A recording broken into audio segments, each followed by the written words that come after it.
boundary. Prime example, a boundary. Like I've literally gotten to the point where like, because I'm so attached to my phone, I started just putting my phone under the bed, like shoot it all the way under the bed before I go to sleep so that I can't even reach it. If I felt like getting up to reach too far under my bed, like I'm just not about to reach it. Like that's like something so little, but it's so powerful.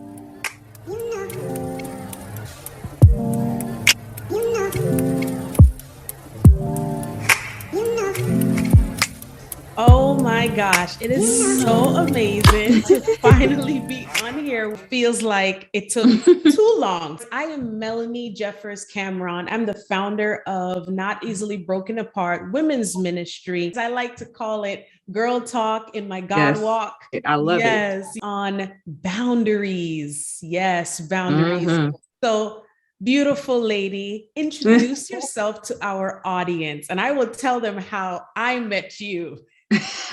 Hello, everybody. My name is Ny'Ea Reynolds, and I am really, really excited to be here with Melanie, and I'm just excited about this girl talk. So, as you guys can tell, based on her personable character, she is actually a model. I model, I act, I do voiceovers, all that good stuff. I direct, I write a little bit sometimes. So yeah. And you are a PK. Don't forget that. Oh, definitely a PK. My mom just became a pastor, actually. So I've always kind of felt like a PK, but now it's official. I have like the official like stamp. So on that note of being a PK, we actually met because you had the fine opportunity of being a co-host with the phenomenon Pastor Sarah Jakes Roberts. Girl, by the way, you did that. Okay. Thank you. I was definitely stepping out on faith with that one. Like just that, the thought of being on her podcast was something that seemed so beyond like my everyday thinking. And apparently that's what God wanted for me. So it happened. Right. So I'm absolutely blessed and honored to have been a part of that. And then for that to be a domino effect for me to be on your podcast. And I told you, this is just the beginning for you. Literally. And I can't wait to go into some of the things that you actually shared on that podcast. Because by the way, I listened to it again today. Ooh. And Ny'Ea, you were so real. And it's funny because some of the things that you talk about, I believe we can share tonight because it falls right into the lines of boundaries, right? So the word boundary, quite interesting. And, a lot of times we use words, we know the definition, but we don't know the context of how it truly relates to our personal experiences, right? And words have so much depth. Boundaries is an indication or fixes a limit or extent. You made the comment that boundaries aren't only for others, but they're also for ourselves, right? To be able to self-check and say, whoa, okay, I went too far, or hopefully catch it before it goes too far. So share a little bit about your personal lessons on boundaries. Yeah. So boundaries is something that I feel that I've always struggled with. And it wasn't something that I recognized that was a struggle for me until I got a little bit older and maybe around like late high school, going into college.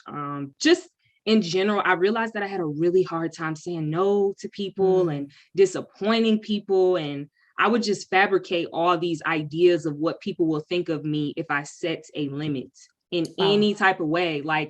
And it got so dramatic to the point where it was like, I was literally doing things for people that I didn't want to do at all. Like I didn't want to do them, but I was doing those things because it was like, I care more about your feelings about me and the way you're going to perceive me than I care about myself. And once I kind of made that transition into like this young adulthood era, I think especially with the pandemic, because I started spending so much more time with myself outside of a social setting, I realized how much more important it was to like be able to care for myself. Of course, I still care about people. I still love people.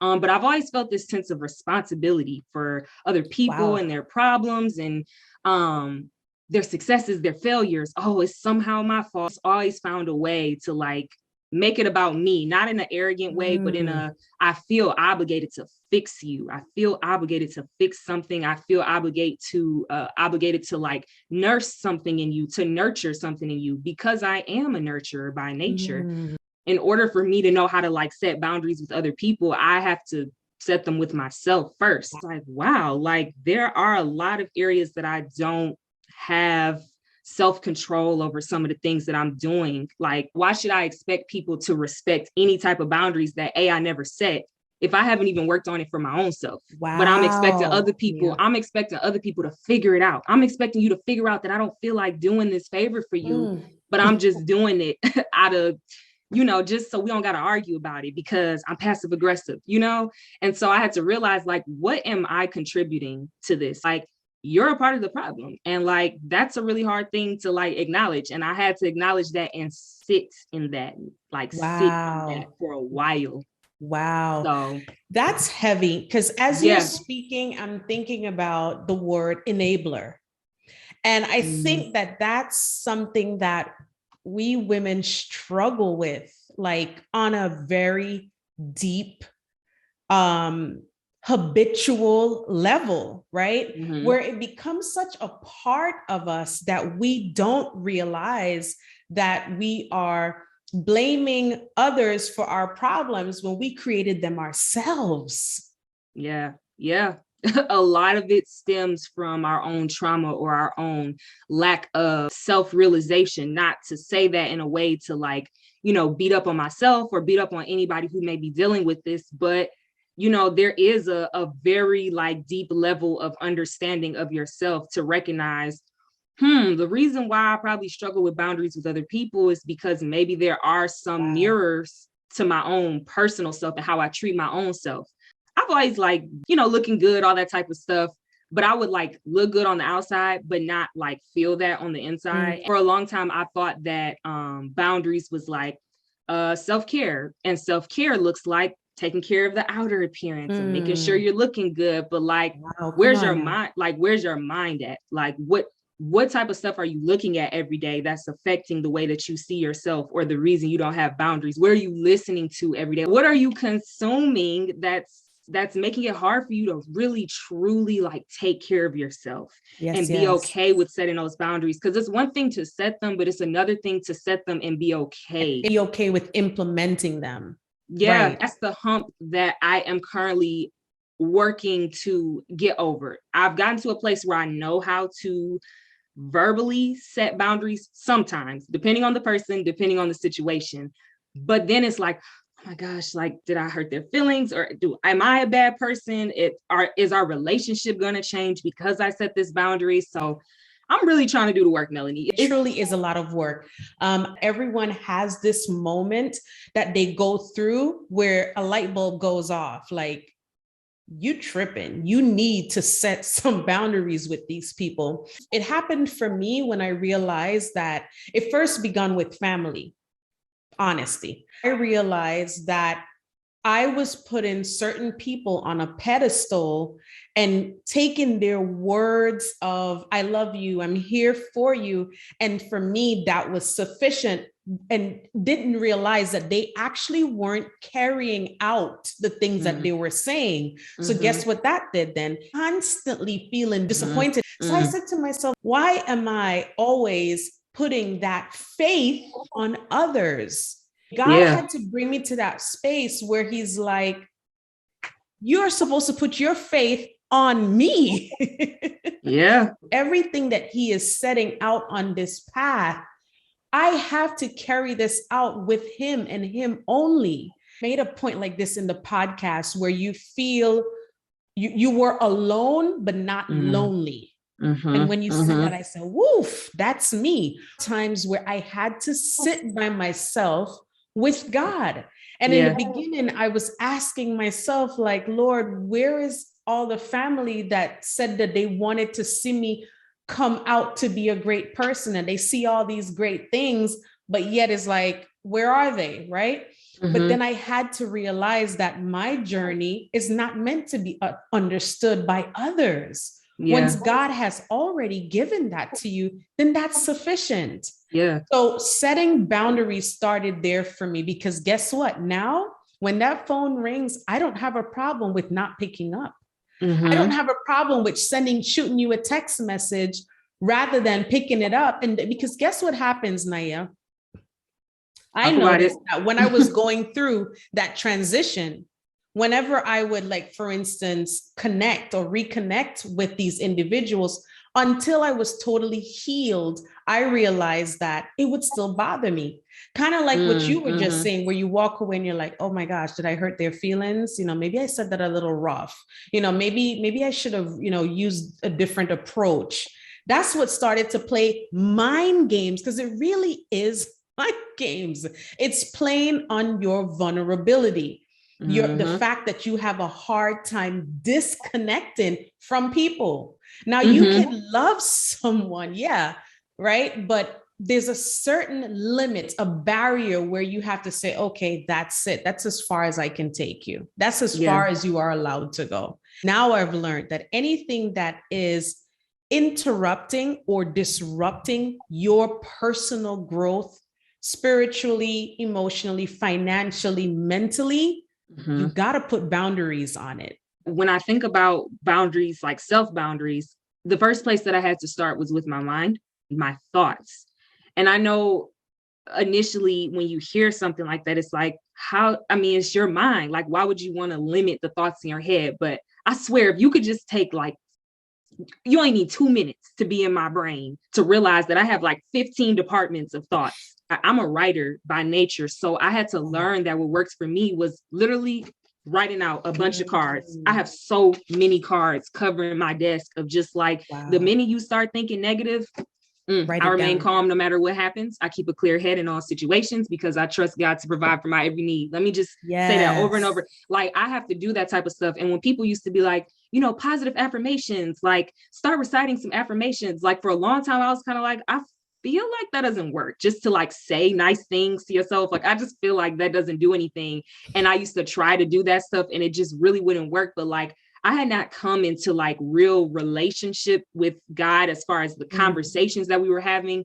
It was very surface level. Only talk to him when I like need something type of thing. Come on. So how can I allow God to penetrate my thoughts in a positive way if I only talk to him every blue moon? You know what I'm saying? So like, once I got in here, like I was able to create limits on the way I was spending my time, the way I was spending my money, the things that I was, you know, doing. Like, and I'm not perfect, of course, because this is a revolving door. But now I have given myself like so much more grace. Boundary building, that is a very hard thing to do. It's a skill. It's not something that we are just born to know how to do. It's something that we learn. It's something that we have to stretch. It's something that we have to work on every day. Like we're on a workout routine and we got to exercise and we got to be eating the right stuff to make sure the workout plan is going as planned, because you can't just do one thing and forget everything else, right? This platform is about being as authentic as I could possibly be. Majority of the people carrying something needing to be birthed within them. It's kind of like someone that has like a great talent and they're afraid to use it. And then the moment they do, wait a minute, Melanie. You just read me. Okay. Like, yeah, we definitely, I like how you did that. But let's talk about it, right? I have always had people see things in me that it's still taking me a really long time to see. Like just things like I've had people telling me things my whole life. And even if they didn't know that it was a divine calling, they knew there was some type of calling over my life. You're gifted in this area. Like, you're great at this. Like, what are you so worried about? And that's where I had to create boundaries with my mind, because it's not always other people doing it to you. A lot of times we're our worst critics. And I am like number one worst critic of myself, like biggest hater sometimes. Like I'm my biggest fan, but I'm also like my biggest hater too sometimes. Like, why did you do that? This is not going to work. Like, and that's very dangerous, because that would have held me back from a lot of opportunities that I'm seeing today. And I'm pretty sure I held myself back from a lot of things in the past. It also taught me the power of the tongue. your mind is a powerful thing. And it's just had shackles over me for a really long time. And so the fact that people could tell me these things and I genuinely just wouldn't believe them. I would just be like, yeah, like, thank you so much. But in my mind, I'm like, oh, that would be cool. But like, I can't do that. I don't know if I could do that. And then I did it. And then I did it. Like, and then I was so shocked, but it was like that you did it. Wow. You had people who always knew that you could do these things and you're doing them and you didn't believe them. Even with myself, I always think about Moses. Mm-hmm. God gave him this big task to go into Egypt and bring out his children, the Israelites. And he made all the excuses under the sun. He says, I have a problem with speaking. And he was like, you want me to go back there and get those people? I just came out of there. I barely lived. God knew what he had within him that he didn't know that he had within himself.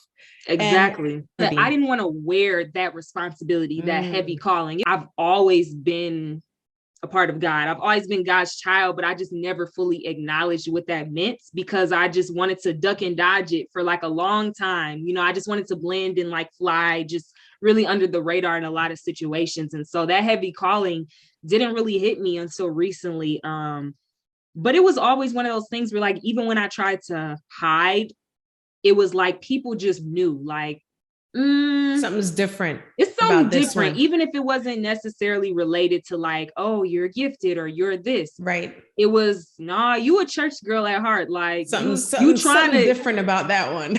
Yeah, like you trying to be like this, but you really not like that. And that's okay. Like, and I wasn't okay with that. And so I'm finally getting to a place where I'm accepting that, like, yeah, God has a calling over my life and I always have to be a representation of him, even when I don't feel like it. You have to make a conscious effort of dying to flesh. And you know what?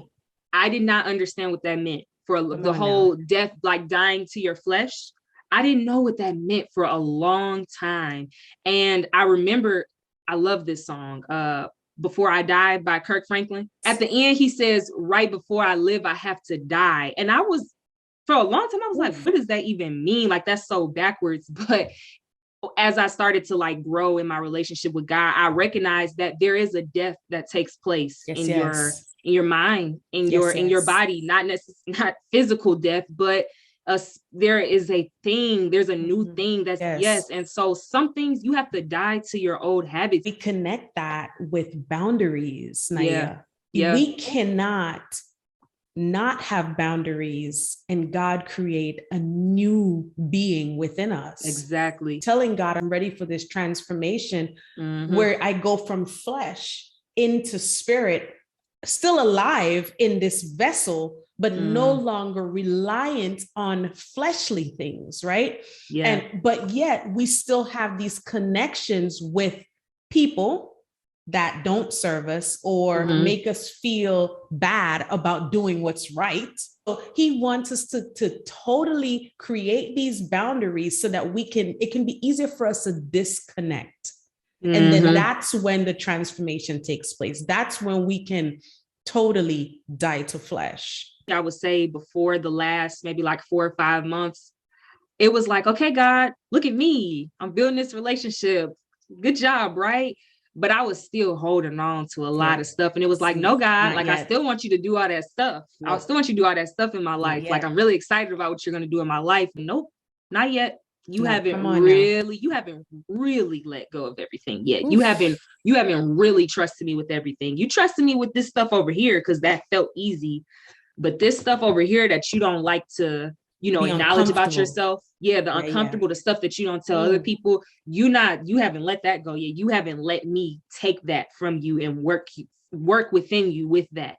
And so I just had to start falling down piece by piece by piece. Disintegrating. Like that was extremely uncomfortable and it was really weird. But once I really was like, okay, full surrender. I'm just personally not interested in trying to do this life thing on my own anymore. With you being there sometimes, like I kind of need you to be there all the time. Man, it was just like, he just started dumping like just things that I've always imagined, or have always wanted, but it was kind of like, yeah, far-fetched. Seemed far-fetched. It seemed far-fetched, but it's just every day it gets a little bit closer and closer because I gave him everything so he could use it and transform it. As backwards as that might seem, of like, why would I give you everything when I'm trying to make stuff work? No, that is not how God works. And that's what my little hard-headed self had to learn. I think that's the beauty of having intimate relationship with God. Intimacy, that means that there's nothing that's off limits to him. Give God more and he'll give you much. You know what, Lord, I really feel like I need this, but I'm gonna just give it to you anyway. And he gives back, pressed down, like tenfold. Oh, girl. No, talk about it for real. It's my second music reference of the night, but He Wants It All by Forever Jones. Yes. I don't know. Ooh, that song really spoke to my spirit back in November. And I'm a liturgical dancer too. So I ended up doing a dance to that just because of how much it spoke to me. You haven't opened yourself up enough for me to enter in and make this thing work. And my therapist said something very similar, like 2 years ago when I was telling her, like, there's all these things I want to do. And like, it's just not happening right now. Like, I don't know, like, am I not deserving of this? And she was just like, it's not that you're not deserving. You're just not ready. It doesn't mean that it doesn't. And I was like, my goodness, you just completely changed the trajectory of my thought process with this thing. Like, I thought that these were just things I couldn't have because he just didn't want me to have them. If it's really just a matter of me not being ready, what do I need to do to be ready? And that's where the transformation started to happen. A combination of having that community, of talking to people that that understand those things, having someone pour into you while you're pouring into others. We're taught, ask and you shall receive. Growing up, that's what I was taught. Ask and it shall be given unto you. Right? Remember the scripture that also says, seek ye first the kingdom of heaven. So that means before anything else, before asking, before receiving, before, you have to seek him first.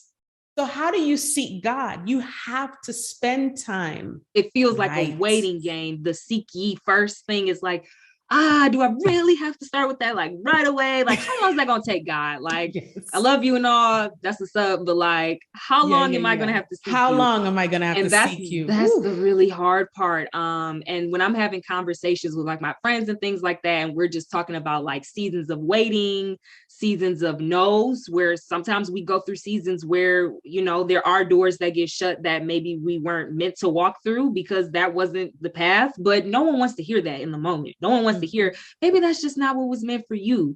But the reality is, when you do seek ye first, you don't have to force anything. Like it doesn't mean that life is just handed to you. It doesn't mean that you don't have to put any type of effort into self, making sure that you're doing what you need to do. Yeah, on a basic level, but you don't have to push so hard when God is right behind that thing. Timings will start lining up. Things that you weren't able to do before, now you can do them. I want to talk about that moment when you were secluded during that setting boundaries transition. It can be easily taken as falling into a depression.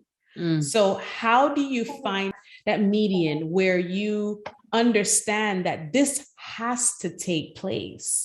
I went through a whole season of depression, like when I was in like middle school and high school, of like, okay, I'm alone. Like, I can't figure this thing out right now. And I eventually found my friend group towards like my senior year of high school. And then we got to college and things changed. And then my friend group changed. And then I ended up in another season of loneliness. And those were prime examples of times where I felt like, okay, like this kind of sucks. But I think in this situation, because there was so much intentionality behind being alone, the fact that, no, this is not something that's happening to me. I need to make this choice because the things that I'm constantly surrounding myself with are negative.